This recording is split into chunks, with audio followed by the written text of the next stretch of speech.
Okay, welcome back to the crypt. I'm too lazy to frost this. Also, I don't want to. The frosting's a bit much.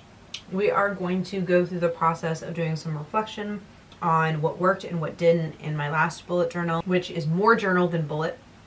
I recognize that, and we will get to that. And see what I want to be bringing into my next one, because I am going to be setting up the 2022 and doing migration very, very soon.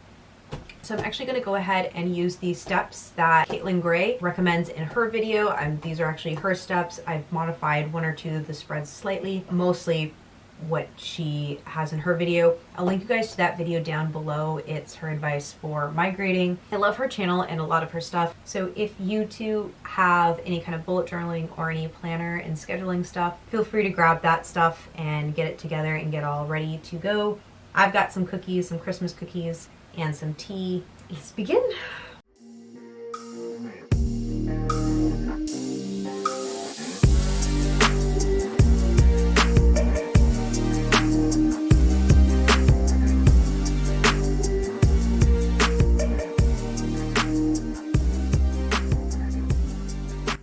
So step one is what worked and what didn't. My reflection pages are the main reason my bullet journal worked. I have tried on and off over the years to bullet journal and have always had a hard time because it ended up just being a giant to-do list, and then I would beat myself up for all the tasks I wasn't able to complete. So I wouldn't ever want to open it because I would feel guilted every time I opened it. And so I actually had to just junk most of what most people do in bullet journals entirely. And that includes the idea of like the original bullet journal system. I will link the video down below. That one also, I tried that and it also ended up just a giant to-do list. So it would stress me out and I would stop. I have since learned how to make more effective lists that don't stress me out as much, but I am still in the process of like refining that process. So task lists are still kind of like a touch and go thing for me. But the thing that worked that got me to use, because I started this in August of this year and I used every single page. Every page of this is full. So it worked. What I used worked, but it was mostly reflections and journaling. So those I don't have a problem with. Goal pages also worked, review pages worked, full new moon pages worked, start pages fine. Things that did not work, that's the lunar calendars, sort of. I kind of have like these slash marks next to that because they did and didn't. I did like the setup in terms of I liked seeing the sectors for the moon phases, but I think they're taking up way too much room. I think if I were to make them vertical, they would take up less room, and I could also blend them with some other concepts. Trackers, that's not really a surprise though. I kind of knew. I've always struggled with trackers. I have a love-hate relationship with trackers. My major problem with trackers is that I just don't think to tick them off every single day. Even though I had them on this thing so they were visually in front of me every single day, I would still forget to tick them off. So I think this is just one of those things that it's not part of my regular routine. So it's just not something I think to do. Step 2. Why am I journaling? Oh, because there's too much stuff in my head and it needs to go out. So the question is, what is in my head?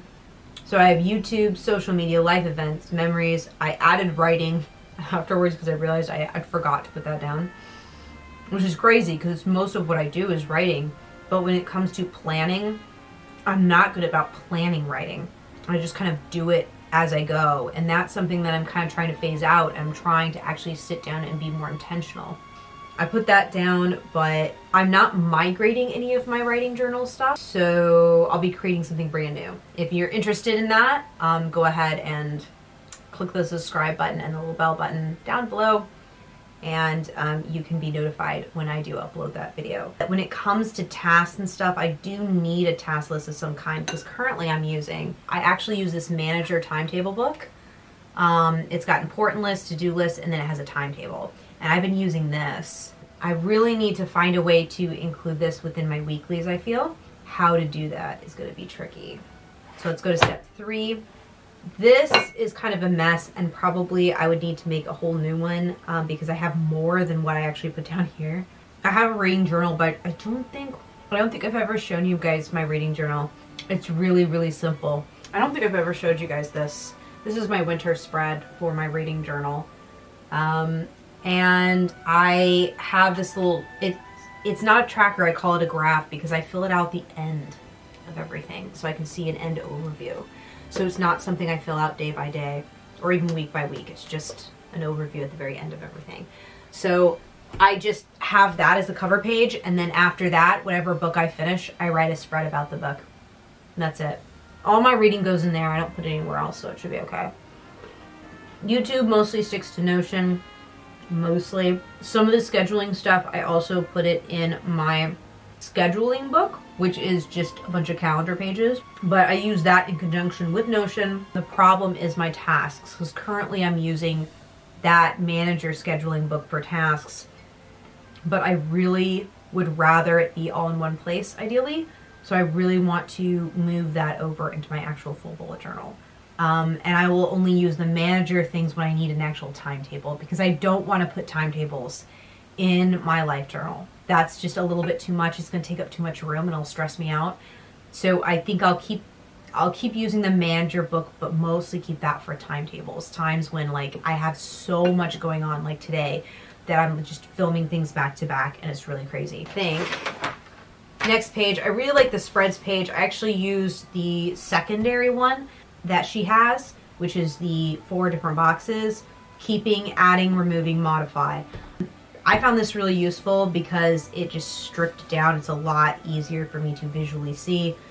Cover pages are sticking. I'm not changing those. My tarot pages, I think I'm going to be adding an extra page to give myself a little bit more room for reflections, because right now it's like there's not a lot of room for me to write. Goals. I'm wondering, this is the question. Should I add tasks by week? So using like, I think it's Anderson's rolling weekly. I was thinking of adding rolling monthly kind of thing. Like you have different weeks, like week 12, week 28, week of the 28th. Because I'm wondering if I should put that with the lunar calendar, because I'm already modifying that to be vertical and compressing it down. That's a modify. So I'm wondering if I should add estimations for weeks for the tasks for that with the goals. I'm wondering how I can do that, the best way to do that. Review and reflection, weeklies and monthly reflections. I'm going to keep those. I am adding in tasks by week, a rolling weekly. So I'm going to add in a rolling weekly. And then from that rolling weekly, I'm also going to allow for daily. So what I'm going to end up doing is I'm going to be moving. That's what I forgot to write down. Hold up. So I'm going to go ahead and modify. I just realized that I am going to be modifying the new and full moon spreads, and they are going to be after the lunar calendar. So they used to be after my weeklies, but now I'm going to push them up so that all of the stuff that I could prep beforehand is finished. And then at the very end of that, you have week 1, and I'll prep the week 1, but I won't prep anything else. And then the week 1, I'll have my reflections and review. And then I'll also have a page for the rolling weekly and just blank after that. So if I want to have daily logs, I can do those. So my main problem with a lot of the task stuff for bullet journaling, and the reason my bullet journal looks more like a journal and almost nothing like a bullet aside from the goals, is because it used to be just tasks. It made me feel guilty and I hate opening it. So I think one of my major problems was seeing daily as every single day, and that's just not realistic for me. But when I started doing my creative journal, which I love so far, the system of, I only use it for sessions, writing sessions. So I sit down, and when I'm doing a writing session, which isn't every day, but when I do a writing session, I create a log for that. So I have like November 10th, then it jumps to November 23rd, then it jumps to November 28th. And there's no guilt with that because it's not a daily, and I know it's not a daily, it's just per session. So I think I'm going to take that same concept and add it to my life journal. So when I do have a day that's jam-packed and I need to organize my brain more, I can create a day log. If I need it, I have the space where I can write a day log. But there might be weeks where I'm just going to work and back and I'm just surviving. I'm in survival mode, and that's okay. I'm not going to guilt myself for that. With those weeks happen, I might not need or use a day log. I might not need it at all. I just have my rolling weekly for some general tasks, and that's it. And that's okay because I won't have prepped anything, so I can just go to the next page, week 2, and just start it off.